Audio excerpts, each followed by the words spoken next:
Hi hello నమస్తే. This is Shourya. Welcome to our channel. So Shekhar Basha గారు ఉన్నారు. వారితో ఒక ఆరవ్ శ్రీధర్ గారికి సంబంధించి అలాగే వీణాకి సంబంధించిన ఇష్యూ మళ్ళా కొత్త వీడియో రిలీజ్ అయింది. సో ఈసారి కొంచెం సీరియస్‌గా అనిపిస్తుంది. ఎంతవరకు ఇందులో సీరియస్‌నెస్ ఉంది? ఎట్లాంటి యాక్షన్ తీసుకునే ఛాన్స్ ఉంది? అసలు ఉందా లేదా? So hi sir. Hi hi అమ్మ. శ్రీధర్ గారి ఇష్యూ మనం ముగిసిపోయింది. ఇంకా పర్వాలేదు అని అనుకున్నారు అందరూ. ఆయన పొలిటికల్‌గా ఆయన పని ఆయన చేసుకుంటున్నాడు. క్రికెట్ ఏదో ఆడుకుంటున్నాడు అంట పోయి అక్కడ. బట్ వీణా మాత్రం హైదరాబాద్ అంతా తిరుగుతున్నాను కాళ్ళు అరిగిపోయేలాగా, నాకు న్యాయం జరగలేదు. ఇదేనా గవర్నమెంటు? చివరికి పవన్ కళ్యాణ్ గారు కూడా నాకు న్యాయం చేయలేదు అని చెప్పేసి. సో అసలు మళ్ళా ఏంటి ఇప్పుడు అది? హైదరాబాద్ ఎందుకు? ఏ బెంగుళూరులోనో లేకపోతే ఢిల్లీలో కేసు అక్కడ ఫైల్ చేస్తాను. హైదరాబాద్ ఎందుకు? భువనేశ్వర్లోనో బెంగళూరులోనో ఎందుకు కాదు? ఇప్పుడు వాళ్ళ ఆ స్టేట్ కి సంబంధించిన ఇష్యూ ఆ గవర్నమెంట్ చూడాలి. ఇక్కడ హైదరాబాద్ లో నేను తిరుగుతున్నాను, హైదరాబాద్ లో ఎందుకు ఆవిడ అసలు ఇక్కడ తిరుగుతున్నారు? ఇక్కడ పట్టుకొని ఇక్కడ మీడియాని, ఇక్కడ లాయర్స్ ని. హైకోర్టు కూడా మారిపోయింది ఇప్పుడు హైదరాబాద్, అమరావతి దగ్గరకు వచ్చేసింది. సో అంటే ఆవిడ వాటిలో అంబిగ్యూటీ ఎక్కువ ఉంది, క్లారిటీ కనిపించట్లేదు. ఫస్ట్ ఆఫ్ ఆల్ నాకు న్యాయం కావాలి అంటుంది. ఆవిడతో నేను క్లియర్ కట్గా ఈ ఇష్యూ జరిగిన ఫస్ట్ వారంలోనే నేనే మాట్లాడా, ప్రత్యక్షంగా నేను మాట్లాడిన ఆ వీడియో కూడా ఆన్ రికార్డ్ ఉంది. ఏం కావాలి మీకు? What do you want? Clear కట్గా. అంటే ఆయన మిమ్మల్ని పెళ్లి చేసుకోవాలని కోరుకుంటున్నారా? కాదు. అట్లాంటి నాకు వద్దు. సరే, పోనీ ఏమన్నా డబ్బులు కావాలని కోరుకుంటున్నారా? వద్దు. ఏం కావాలంటే ఆయనకి శిక్ష పడాలి. సో దేనికి శిక్ష పడాలి? ప్రేమించిన దానికి శిక్ష పడాలా? లేదు, ప్రేమించి వదిలేశాడు కదా, వదిలేశాడు అంటే మీరు బ్లాక్మెయిల్ చేసే ధోరణి ఆయనకి నచ్చలేదు అనేది ఆయన చెప్తున్న విషయం. ఎందుకంటే మీరు అన్ని 500 వీడియోలు రికార్డు చేసుకున్నారు. దాని పరంగా సో సరే, ఆయన మోసం చేశాడనే అనుకుందాం మీ దృష్టి ప్రకారం. సో ఇప్పుడు దీనికి ఏమన్నా శిక్ష ఉందా అంటే, మామూలుగా అమ్మాయి అబ్బాయి ప్రేమించుకున్న టైంలో ఇద్దరు కూడా సంసారం చేసేసి, ఇది పెళ్లి కాని వాళ్ళ సంగతి చెప్తున్నారు. పెళ్లి కాని వాళ్ళు ఇద్దరు కూడా ప్రేమించుకొని కొన్నాళ్ళు సంసారం చేసి ఒకనొక రోజున వద్దుపో, నాకు నువ్వు వద్దుపో అని చెప్పి అమ్మాయి కనుక అంటే, అబ్బాయి నోరు మూసుకొని ఉండాలి, ఆడి పని ఆడు చూసుకోవాలి. నువ్వు మా ఎమోషనల్ బ్రేక్ డౌన్ ఆత్మహత్య చేసుకుంటావో లేకపోతే మందు దాగి రోడ్లో పడిపోతావో అదంతా నీ కర్మ, చట్టం నిన్ను పట్టించుకోదు. కానీ ఇది రివర్స్ లో జరిగితే మాత్రం మగాళ్ళకి 10 ఏళ్ళు జైలు శిక్ష అని మన చట్టం చెప్తుంది. ఇటువంటి ఆటవిక చట్టాలు ఇవన్నీ వేరే దేశాల్లో కూడా ఉండే ఒకప్పుడు. ఇది ఎప్పుడు 10-15 ఏళ్ల క్రితం సంగతి. అవన్నీ రూపుమాపేసుకున్నాయి.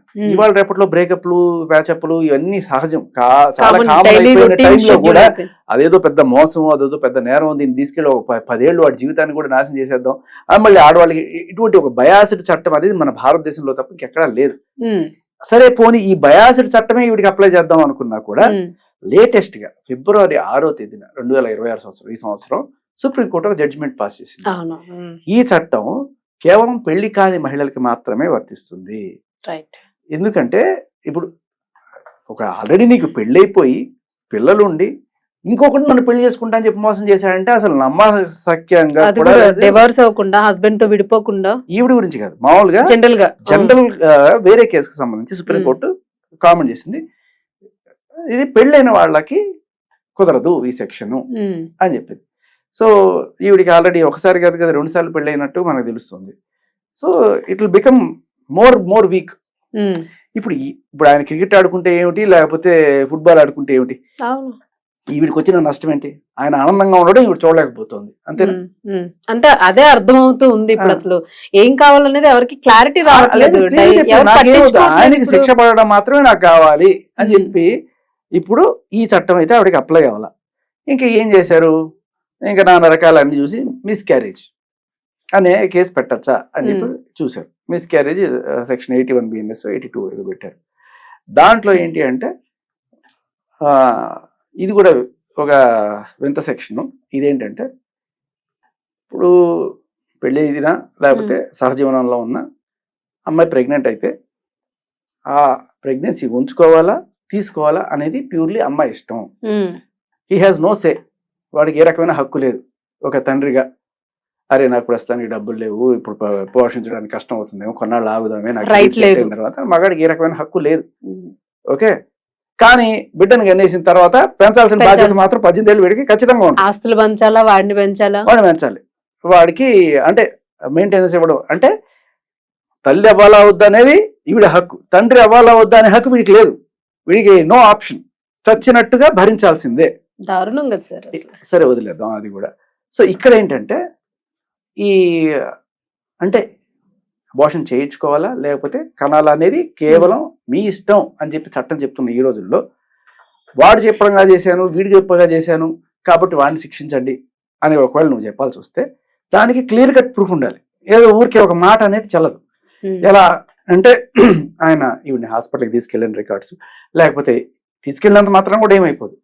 ఒక వాట్సాప్ చాట్ నేను అదే అడగబోతాను. ఇన్ని వీడియోస్ ఇన్ని చాట్స్ పెట్టినప్పుడు baby I'm pregnant you are becoming father ఇట్లా ఏదో ఉండాలి ఉన్నప్పుడు వద్దు అని ఈయన చెప్పడం అనేది మనం ఆ చాట్ కనిపించాలి. ఇన్ని చేసిన ఆవిడ ఇవాళ రేపు కూడా ఇంకొక వీడియో రిలీజ్ చేస్తుంది ఏదో ఒకటి చేశారు. దాంట్లో ఆయన ప్రేమ కనబడుతుంది తప్ప ఎక్కడ కూడా వేరే ఏమీ అనిపించట్లేదు. వేరే బ్యాడ్ ఇంటెన్షన్ తో ఆయన చెప్పింది లేదు నువ్వు తీసుకో, నువ్వు అబార్షన్ చేయించుకోకపోతే మీ ఆయన ఏదో చేస్తాను లేకపోతే నీకు కొడుకున్నాడు జాగ్రత్త వాడిని ఏదో ఒకటి చేస్తాను ఇటువంటి ఏమన్నా అన్నాడా? క్రైమ్ అటెంప్ట్ మెసేజెస్ ఏమీ లేవు. బ్లాక్ మెయిలింగ్ కానీ ఎమోషనల్ బ్లాక్ మెయిలింగ్ కానీ లేకపోతే నేనే చచ్చిపోతాను నేనే కోసుకుంటాను ఇటువంటివి ఏమన్నా ఉన్నాయా? లేదు. సో ఇది కేవలం ఆవిడ ఈయన్ని ఏదో రకంగా ఇరికించడానికి ప్రయత్నిస్తున్నట్టుగా అర్థమవుతుంది. ఇకపోతే ఈయనకి ఎక్కువ అవసరం ఉందా ఈవిడికి ఎక్కువ అవసరం ఉందా అబార్షన్ చేయించుకోవడానికి అనే కోణంలో మనం ఆలోచిస్తే ముచ్చటగా 3 రీజన్లు. రీజన్ నెంబర్ 1, ఈవిడ ఆల్రెడీ పెళ్ళైన మహిళ. ఈవిడ ఉంటున్నది ఏ అమెరికాలోనో కాదు, అమెరికాలో ఇది కామన్ కావచ్చు. అది ఏదో చెప్తారు కదా, your children and my children are playing with our children అనేంత కంఫర్టబుల్ జోన్ లో ఉంటారు. అంటే ఈవిడికి ఒక డైవర్స్ అయిపోయింది, ఆల్రెడీ ఒక కొడుకు ఉంటాడు, వాడికి ఒక డైవర్స్ అయిపోయింది, వాడికి ఒక కొడుకు ఉంటాడు, వీళ్ళిద్దరు కలిసి పెళ్లి చేసుకుంటారు, వీళ్ళకి పిల్లలు ఉంటారు. సో అందరు కలిసి చక్కగా పెరుగుతూ ఉంటారు. సో నా పిల్లలు నీ పిల్లలు కలిసి మన పిల్లలతో ఆడుకుంటారని చెప్పుకుంటారు. అక్కడ అంత బ్రాడ్ మైండెడ్ ఉన్న సంస్కారం ఉన్న సిచ్యువేషన్ లో మన భారతదేశంలో మన కల్చర్ లో ఎస్పెషల్లీ మేబీ ముంబై ఏమన్నా కొంచెం అడ్వాన్స్ అయిందేమో, ఇక్కడ ఒక రైల్వే కోడూరు అనేటి ఒక టౌన్ లో ఇటు ఒకరిని పెళ్లి చేసుకొని అది కూడా ఒక ఈయన పరిచయం అయినప్పుడు 1.5 సంవత్సరం అంటే పాలు తాగే బిడ్డ వాడు ఉండగా ఇంకొక బిడ్డకి ఈవిడ అనధికారంగా అనఫిషియల్ గా తల్లి అవదాలని ఏ ఆడపిల్ల అనుకుంటుంది చెప్పండి. Point number 1. ఇది నేను ఆవిడని అడిగాను, డైరెక్ట్ గా నేనే అడిగాను అడుగు. ఈ బొంబాయి కాదు కదమ్మా, ఈ రైల్వే కోడూరులో చూసేవాళ్ళు ఏమనుకుంటారు అంటే వాళ్ళు నా కొడుకుని పోషిస్తారా, వాళ్ళు పెంచుతారా, నేను స్ట్రాంగ్ ఉమెన్ నేను అని చెప్పి ఆవిడ చెప్పుంది. సరే వదిలేద్దాం. రెండవ కోణం ఏంటంటే గవర్నమెంట్ జాబ్ ఉన్న వాళ్ళు ఇటువంటి అన్వెల్కమ్ కాండక్ట్ లో అయితే బిహేవ్ చేస్తారో వాళ్ళకి గవర్నమెంట్ జాబ్ పోతుంది. కానీ ఇప్పుడు ఆవిడ చేస్తున్నారా జాబ్? అసలు దాని గురించి కూడా క్లారిటీ లేదు. చేస్తున్నారు ఏదో సస్పెన్షన్ కూడా ఏం లేదు ఇంకా నాకు తెలిసి. బట్ ఒక కాండక్ట్ కనుక బ్యాడ్ అయితే ఉద్యోగం అయిపోద్ది. రెండోది, సో ఇప్పుడు ఆవిడ ఉద్యోగం పోతుందనే భయంతో అయినా సరే, ఇప్పుడు సరే ఇదైతే ఓకే ఎవరు పట్టించుకోరు అనుకున్నాం. రెండోది ఉద్యోగం పోతుందనే భయంతో ఆవిడ వెళ్ళి చేయించుకునే అవకాశం ఉంది. ఈయన చేయించుకో, ఈయనకి అందాం పిల్లని అని చెప్పి ఈయన అన్నా కూడా ఊరుకోరా బాబు నా ఉద్యోగం పొద్ది ఏమన్నా ఉన్నా సరే పెళ్లి అయిన తర్వాతే బిడ్డని కనాలి. ఇదే కదా మన ఆడవాళ్ళు అందరూ చెప్పేది అదే కదా. ఒకవేళ ఏదైనా సరే ఏమన్నా పెళ్లి తర్వాత అనే డైలాగు. సరే ఇది రెండో రీజన్, ఉద్యోగం పోతుందనే భయంతో అయినా సరే, లేదు ఆల్రెడీ పెళ్ళయి పిల్లలు ఉన్నారు ఈ సమాజం మెచ్చదు అనే కోణంలో ఒక్కడిని పెంచుకుంటే సరిపోద్ది అన్న కోణంలోనైనా ఆమె చేసుకునే ప్రయత్నం చేయొచ్చు. సో ఇది కాకుండా ఒకవేళ నిజంగానే వీళ్ళిద్దరూ పెళ్లి చేసుకొని ఒకటి అవుదాం అనుకున్నా అనే కోణం ఉంటే ఈవిడ చెప్తున్నట్టుగా ఒక ఎమ్మెల్యే లాంటి పలుకుబడి కాకపోయినా ఒక పెద్ద ఇది మనిషి, ఆ మనిషికి ఇలా నిజంగా ఈవిడ ప్రేమించి ఉండుంటే పెళ్లికి ముందే బిడ్డని కనీసం లేకపోతే పెళ్లి టయానికి 9వ నెలతో పెళ్లి పీఠాల్లో కూర్చున్నా అది చూసే జనాలకి కూడా ఒక రాంగ్ సంకేతం వెళ్తుంది. ఈయన నెక్స్ట్ టైం గెలిపించడానికి గారి కావచ్చు. నిజంగా ఈవిడ ప్రేమించుంటే ఈవిడే అటువంటి పనులు చేయదు. సో ఇలా 3 రకాల రీజన్స్ అన్ని కూడా ఆవిడనే పాయింట్ చేస్తుంది. ఇక లేదు ఆయనే ఆయనే ఆయనే అని చెప్తుంటే మరి ఇంత అవసరం నీకే కనిపిస్తుంది ఆయన కన్నా ఎక్కువగా. ఒకవేళ ఆయనకు ఉందంటే ఆయన కూడా అవసరం ఉంది. ఎందుకంటే ఒకవేళ ఎమ్మెల్యే కాబట్టి లాస్ట్ రీజన్ ఏదైతే ఉందో అది ఇద్దరికి మ్యూచువల్ రీజన్ ఆయన కూడా అయి ఉండొచ్చు. కానీ ఆయన ఎక్కడ చెప్పిన ఒక్కటి కూడా కనిపించట్లేదు. కనిపించట్లేదు. ఈవిడంతటికే ఈవిడే అక్కడ ప్రపోజల్ ఈవిడదే, ప్రెగ్నెన్సీ తీర్చుకోవడం ఈవిడదే. తీర్చుకోవడం అనేది లేదు అక్కడ, ఎక్కడ మనకు కనబట్ల. అది క్లినికల్ అబార్షన్ కాదు, ఓన్లీ మెడిసిన్స్ తీసుకుంది. అది కూడా మెడికల్ షాపులో మందులు కొంటేనే నువ్వు చేసుకున్నట్ట కాదు కదా. అవతల వాళ్ళని భయపెట్టడానికి కూడా నువ్వు కొనొచ్చు. కొనుక్కోసారి చాలా మంది చేస్తారు ఇటువంటి పనులు. వాడి రియాక్షన్ ఏంటి చూద్దాం, లేకపోతే వాడిని కొంచెం భయపెట్టి ఎమోషనల్ చేద్దాం. అందుకంటే ఆవిడ ఒకనొక కాల్లో చాలా క్లియర్ కట్ గా ఆవిడ కంట్రోలింగ్ మెంటాలిటీ ఏంటి అనేది చెప్తుంది. తాతారావు ఎవరితో మాట్లాడుతూ ఏమంటదంటే, ఆడు పిల్ల చేష్టలు అన్ని చేస్తున్నాడు, వాడిని కంట్రోల్లో పెట్టాలి, నేను వాడిని కంట్రోల్లో పెడుతున్నాను, నేను అయినా కూడా వాడి 10 పనులు చేస్తున్నాడు, నేను కంట్రోల్లో పెడుతున్నాను నేను వాడిని. సో బాగా ఈగోయిస్టిక్ గా కంట్రోలింగ్ పవర్. అంటే మొగుడు పెళ్ళాం రిలేషన్ లేకపోతే తల్లి కొడుకు రిలేషన్ లా ఉంది ఇది. నేను కంట్రోల్లో పెడతాను నిన్న అన్నట్టుగా. అంటే భయపెట్టడానికి ఏదో ఒకటి కావాలి కదా, బూచి కావాలి కదా. సో ఇది అని చెప్తున్నట్టుగా ఇవన్నీ కూడా రేపు మేబీ డిఫెన్స్ వాళ్ళు ఇవి వాదించవచ్చు ఒకవేళ కనుక ఇది అయితే. సో ఈవిడ ఫస్ట్ అనుకున్నట్టుగా అత్యాచారం అని ఒకటి నింద మోపింది. ఫస్ట్ ఈ అత్యాచారం అనే నింద మోపడానికి ఆయన నన్ను ఎక్కడికి కారులో ఎక్కించుకొని తీసుకెళ్ళాడు ఫస్ట్ డే. నువ్వు ఎందుకు వెళ్ళావమ్మా నేను అడిగా. ఎందుకు వెళ్ళాను అంటే, అక్కడ గన్ మ్యాన్ ఉంటాడు, వాళ్ళు వీళ్ళు ఉంటారు అనుకున్నా. అంటే వాళ్ళు ఎవరు ఉంటారని నేను అనుకోవట్లేదు, మీరు ఏ ఉద్దేశంతో కారు ఎక్కారు అంటే ఇది వద్దు అని చెప్దామని ఎక్కాను. అంటే వద్దు అని చెప్పడానికి ఫోన్లో చెప్తే సరిపోతుంది కదా అంటే, లేదు చెప్తే వినట్లేదు ఫోన్లో, అందుకే నేను డైరెక్ట్ గా వెళ్ళి చెప్దాం అనుకున్నాను అని చెప్పి. సరే అది సరే కార్ దాకా వెళ్ళి మొహం చూసి చెప్పేయచ్చు కదా, అమ్మాయి డోర్ వేసి వచ్చేచ్చు కదా. దానికి అక్కడ దాకా వెళ్ళి రాత్రి 10 గంటలకి, అది కూడా 1.5 సంవత్సరం వయసు పసి బిడ్డని, పాలు తాగే బిడ్డని వదిలేసి అతనితో మీరు అక్కడికి ఎక్కడికో వెళ్ళి తర్వాత జరిగింది ఇది జరిగింది అని చెప్తే నమ్మసక్యం కాలేదు, ఎవరికీ నమ్మసక్యం కాలేదు. మీ అంతటికి మీరుగానే వెళ్ళారు. అండ్ ఈవిడ ఒకనొక సిచ్యువేషన్ లో ఏమంటదంటే, ఇతను ఎవరో ఒక అమ్మాయికి ఓయో రూమ్ కి రమ్మని చెప్పి చాటింగ్ ఏదో పెట్టాడు అని చెప్పాడు. మరి నేను అడిగాను ఆవిడని, ఇప్పుడు అతను కూడా అదే ఒక సదుద్దేశంతో మన మధ్య ఇటువంటివి ఏమి వద్దు అని చెప్పి ఓయో రూమ్ కి పిలిచి వద్దమ్మా అని చెప్పడానికి పిలిచాడేమో. అంటే మీకు ఎలా అనిపిస్తుంది? ఓయో రూమ్ లో ఏం చేసుకుంటారు? ఇదే కదా మీకు ఎలా అయితే అనిపించిందో మీరు చెప్పేది మాకు కూడా అలాగే అనిపిస్తుంది. మీ అందరికి మీరు రాత్రిపూట 10 గంటల కారు ఎక్కి అక్కడికి వెళ్ళిపోయి, నాకే కదా ఇప్పుడు రేపు జడ్జి గారికైనా ఎవరికైనా వినేవాళ్ళకి ఇదే అనిపిస్తుంది. సరే ఇవన్నీ పక్కన పెడితే అసలు ఈ అబార్షన్ కథ సరే, ఆ రకంగా అత్యాచారము లేదు, ఫాల్స్ ప్రామిస్ అనేది కూడా పెళ్ళైన మహిళలకి వర్తించదు కాబట్టి అది కూడా లేదు. ఇవి రెండూ పోగా ఇక మిగిలింది ఏంటంటే అబార్షన్, మిస్క్యారేజ్ కి సంబంధించి ఏదో ఉంది అన్నట్టుగా చెప్తే, అది కూడా 2 రకాల సెక్షన్స్ ఉన్నాయి దీంట్లో. బలవంతంగా అంటే క్లినికల్ గా అయితే ఒక రకమైన తీరు, నాన్ క్లినికల్ కి అయితే అంటే బిలో 3 months లోపల దానికైతే ఆ మనసు పెరిగే కొద్దీ శిక్షలు పెరుగుతూ ఉంటాయి, గట్టిగా ఉంటుంది. సో ఇది కేవలం మందులు కొన్నది మాత్రమే చూపిస్తున్నారు కాబట్టి, అది కూడా అతను ఒకవేళ అతను క్రెడిట్ కార్డుతోనో కనీసం అదేమన్నా ఉన్నా కూడా అతను రిస్క్ లో పడి ఉండేవాడు. అది కూడా లేదు అసలు. ఎక్కడ ఏమి ఇక్కడ ఇంకోటి ఏంటంటే, అసలు అబార్షన్ అనేది నిజంగా ఉందా, ఇదంతా డ్రామానా అనే ఒక కోణం కూడా. అసలు అవి కూడా ఫోటో తీసుకుని పెట్టుకోవాల్సిన అవసరం ఏముంటది? నిజంగానే తీసుకోవాలంటే ఇమీడియట్ గా వేసుకుంటారు కదా. అదే ఆ ఫోటో మేబీ అతనికి పంపించడానికని తీసుకొని ఉండొచ్చు, ఎందుకంటే అతని కంట్రోల్లో పెడతాం అనేది ఏదైతే ఉందో. ప్రతిసారి కూడా ఇదే ఒక మరి ప్రతి 3 నెలలకు ఒకసారి కంట్రోల్లో పెట్టడం అనేది ఆవిడ చేస్తున్నట్టుగా అనిపించింది నాకు.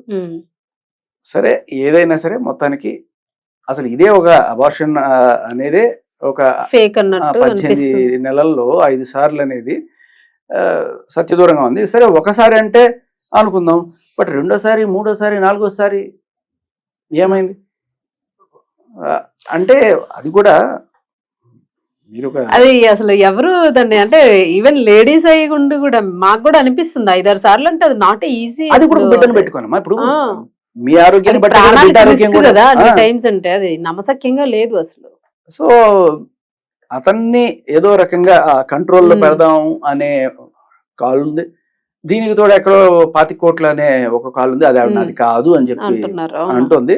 కానీ సరే అది పక్కన పెట్టేసినా కూడా ఇవన్నీ కూడా ప్రస్తుతం చూపిస్తున్నవి ఏంటంటే, ఈ మిస్క్యారేజ్ సెక్షన్ ఏదైతే పెట్టారో అది కూడా ఏ రకమైన ఏది ఉండదు.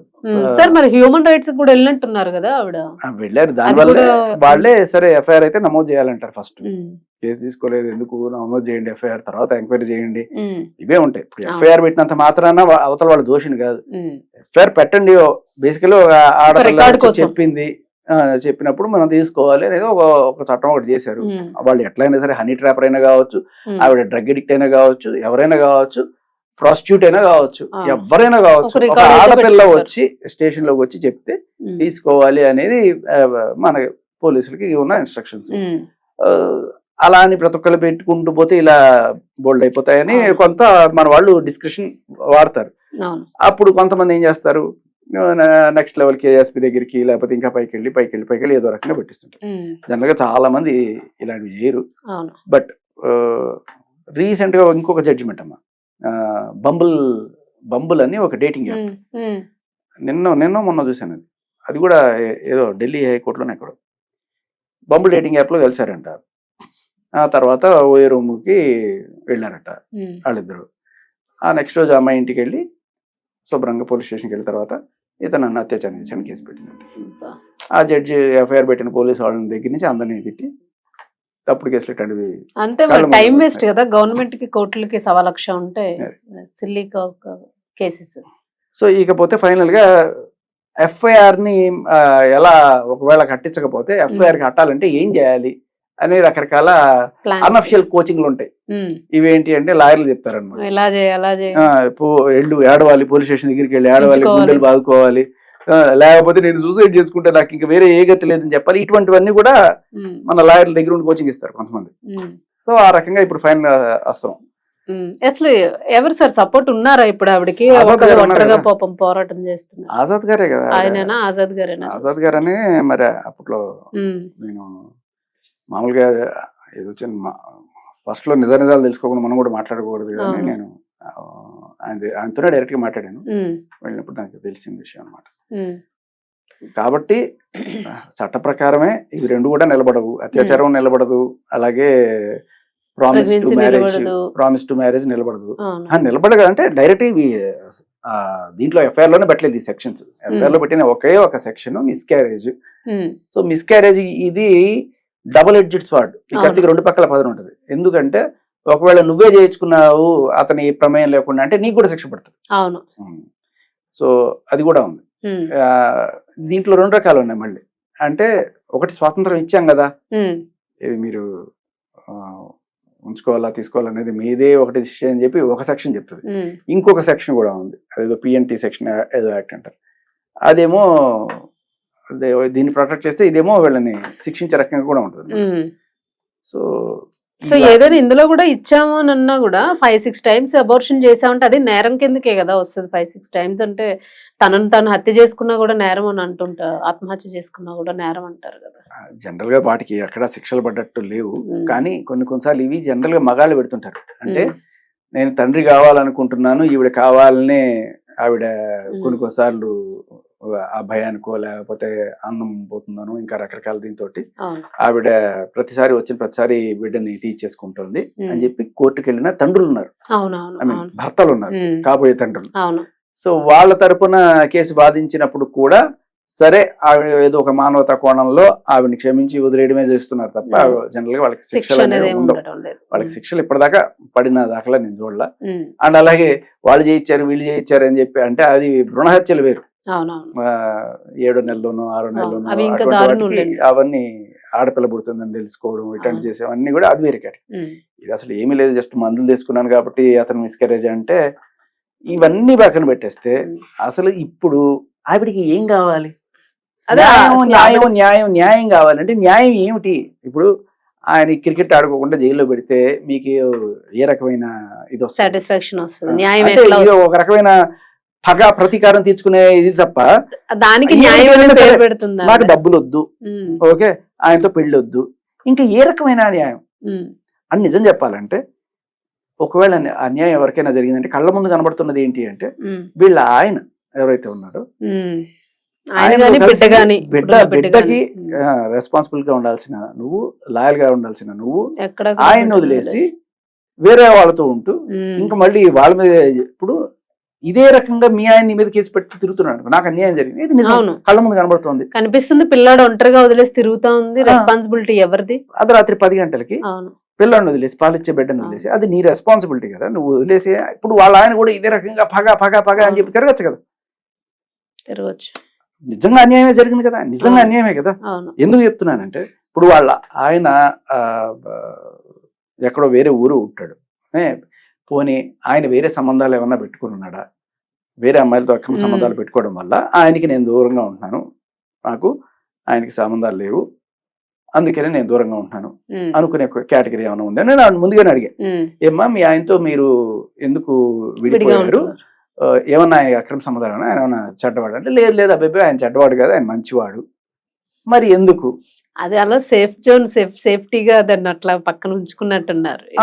తేడా కొడితే ఇంక మళ్ళా అటే వెళ్ళాలి కదా. అంటే ఇక్కడ వాళ్ళ ఆయన ఏ తప్పు చేయకుండానే వాళ్ళ ఆయనకి ఈవిడ ద్రోహం చేసినట్టుగా అంతే కనబడుతుంది.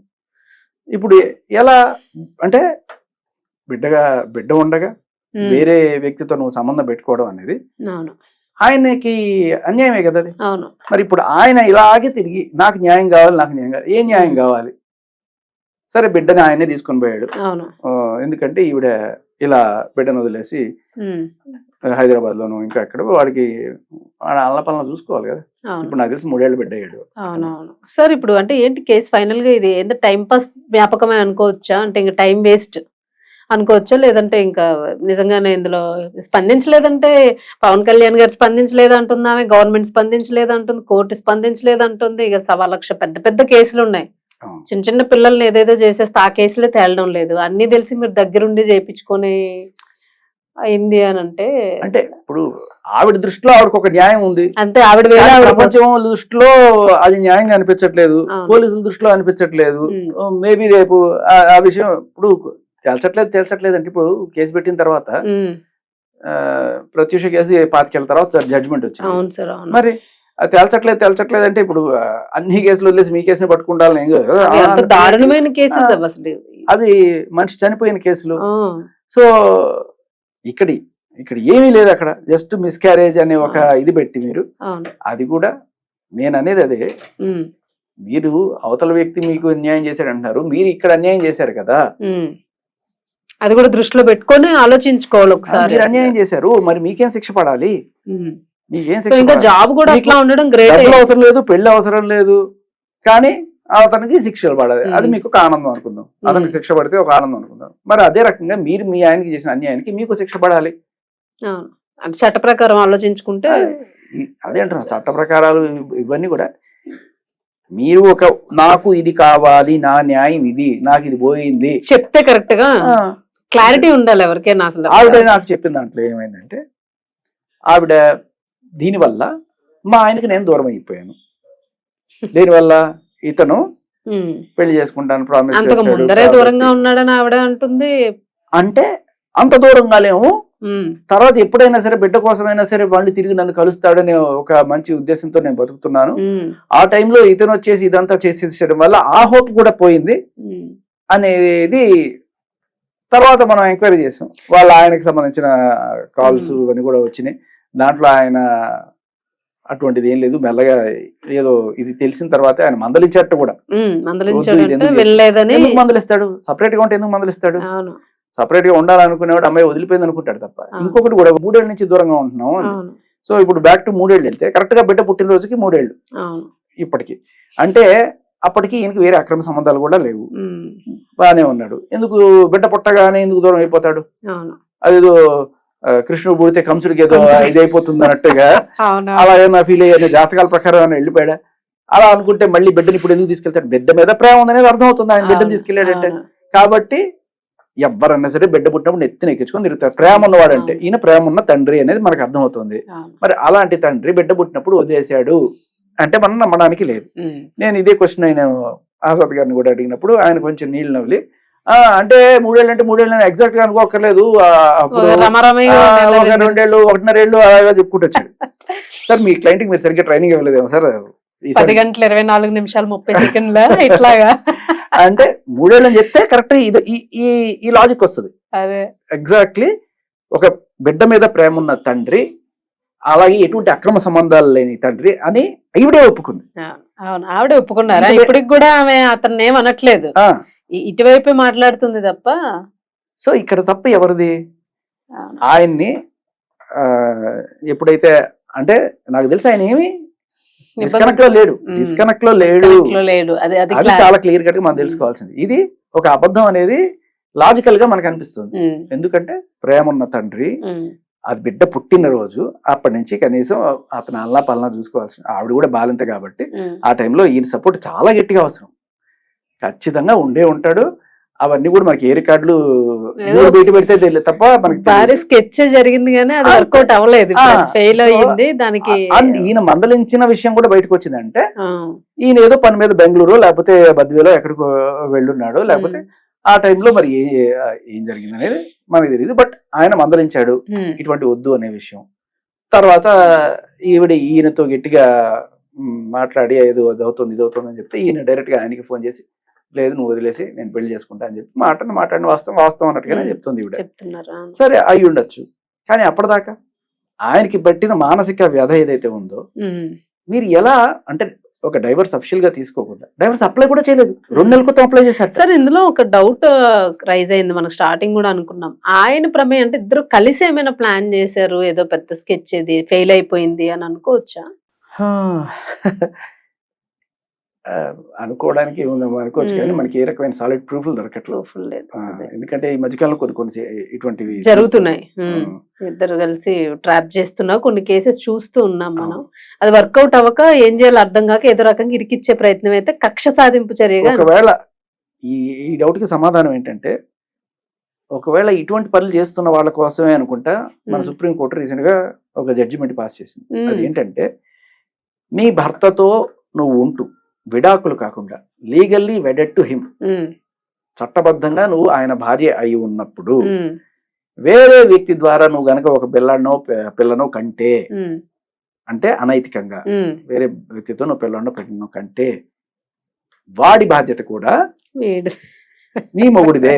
నీకు చట్టబద్ధమైన మొగుడు ఎవరైతే ఉంటాడో వాడిదే నీకు బాధ్యత, అంతే గప్ప వాడు వల్ల అయింది కాబట్టి వాడి బాధ్యత అనడానికి లేదు అనేది తీర్పు. ఇది కేరళ కోర్టులో ఒక సంచలనం అనమాట, మనం మీరందరూ చూసే ఉంటారు. దాంట్లో ఏంటంటే ఆయన వెళ్ళి DNA టెస్ట్ చూపిస్తాడు, వీడు నా కొడుకు కాదు, ఆవిడ కూడా ఒప్పుకుంటుంది, అవును సార్ వీడికి పుట్టలేదు సార్, వేరే వాడితో నేను ఆ టైంలో వేరే వాడితో ఉన్నాను, ఇంటి పేరు మార్పించండి అంటే వాళ్ళు ఒప్పుకున్న వీళ్ళు ఒప్పుకున్న, ఆయన ఒప్పుకోవట్లే జడ్జి. చట్టం ఒప్పుకోదమ్మా, చట్టం ఏం చెప్తుందంటే ఆయనతో బెడ్డెడ్ పర్సన్ ఎవరైతే లీగల్ గా చట్టబద్ధమైన రిలేషన్ లో ఉన్నప్పుడు నీకు పుట్టిన బిడ్డకి ఆయనే తండ్రి. DNA టెస్టులు జాంతనాయి. సో ఇప్పుడు ఏంటంటే ఇది తెలియని చాలా మంది ఇలాంటి ప్రెగ్నెన్సీ డ్రామా ఆడి ఎవరైనా సరే మిమ్మల్ని గనక ఇప్పుడు చూస్తున్న వాళ్ళు ఎవరైనా సరే ఏదో వ్యామోహానికో దేనికో పోయి ఆవిడ పిల్లల తల్లిని తెలిసి అయినా సరే, లేకపోతే ఆవిడ వేరే వాళ్ళ భార్య అని తెలిసి కూడా కొంతమంది ఎవరైతే అనైతిక సంబంధం పెట్టుకుంటారో అటువంటి వాళ్ళు తర్వాత జనరల్ గా ఇటువంటి హనీ ట్రాప్లు ఎవరైతే చేస్తారో, వాడు చూసాడు కదా కరీంనగర్ లో 100 మంది, ప్రతిసారి ఇది అయిపోయిన తర్వాత ఈ ప్రెగ్నెన్సీ డ్రామా వస్తుంది. డ్రామా వచ్చిన తర్వాత నాయన మనకి ఎందుకు అని చెప్పి ఎంతో కొంత డబ్బులు ఇచ్చి వదిలించుకునే వాళ్ళందరికీ కూడా చెప్పేది ఏంటంటే, మొగుడు పెళ్ళ ఉన్నప్పుడు ఆ బిడ్డ ఒకవేళ మీ వల్ల అని చెప్పి వాళ్ళు ఎవరన్నా చెప్పినా కూడా మీరు తెలుసుకోవాల్సిన చట్టం ఏంటంటే, నా వల్ల కాదు ఎవడి వల్ల అయినా సరే దానికి తండ్రి నువ్వే అవుతావు రాబాయ్ అని మీరు వాడికి చెప్పచ్చు. ఇది చట్టం. పెట్టుకోవాల్సిన విషయం. ఈ చట్ట ప్రకారం ఇప్పుడు ఆర్ఎస్ శ్రీధర్ గారు కూడా ఇప్పుడు ఆవిడకి అపర్షణ చేయాల్సిన అవసరం ఏంటి? ఒకటి పుడితే పుట్టాడు, ఆయన చూసుకుంటాడు. ఆ మాత్రం చట్టం తెలిసే ఉంటది. ఆయన చేయాల్సిన ఆ రకంగా కూడా అవసరం లేదు ఆయనకి. మొత్తానికి ఇది తెలియని వాళ్ళని ఇలా ఈ చట్టాల పేర్లు చెప్పో లేకపోతే జనరల్ ఎమోషనల్ బ్లాక్ మెయిల్ చేసి డబ్బులు గుంజే వాళ్ళు చాలా మంది ఉన్నారు బయట. కానీ ఇక్కడ ఈవిడ ఓపెన్ గా చెప్పట్లా. సార్ ఇందులో ఇంకా ప్రభుత్వం అయితే ఏం జోక్యం చేసుకునేది ఏం కనిపించట్లేదు. ఇంకా అంటే పార్టీ తరఫు నుంచి అసలు దీన్ని వాషౌట్ చేసేసినట్టేనా ఇష్యూని? ఇప్పుడు ఆ కమిటీ ఏదో వేసారట, ఆ కమిటీకి ఏమైందో మనకేం తెలియలేదు. ఇప్పుడు ఇంకొకటి కూడా చెప్తా, ఆ కమిటీ తీర్మానాలు ఇచ్చేస్తా, వీడిని జైల్లో పెట్టమని కమిటీ చెప్తుందా? కమిటీకి ఆ ఈ చట్టబద్ధత లేదు. అవును. కమిటీ ఏం చెప్తుంది, మహా అయితే పార్టీలో నుంచి తీసేయచ్చు, 4 రోజులు రెస్ట్ తీసుకోమంటది అది. పార్టీ నుంచి సస్పెండ్ చేయొచ్చు తప్ప ఉమ్. ఎమ్మెల్యే నుంచి కూడా సస్పెండ్ చేసే అంత ఇది కూడా లేదు ఇవాళ. అది స్పీకర్ చేయాల్సిన పని. అవును. అది కూడా పక్కన పెట్టేస్తే ఈవిడ కావాలి అనుకుంటుంది ఏంటంటే ఏం జైల్లో పెట్టాలి, ఏదో శిక్ష చేయాలి. ఉమ్. అది న్యాయమూర్తి మాత్రమే చేయి. చట్టబద్ధంగా కోర్టులో ఇచ్చే శిక్ష. ఉమ్. మీకు అది అయ్యేదాకా మీరు ఆగలేము, చట్ట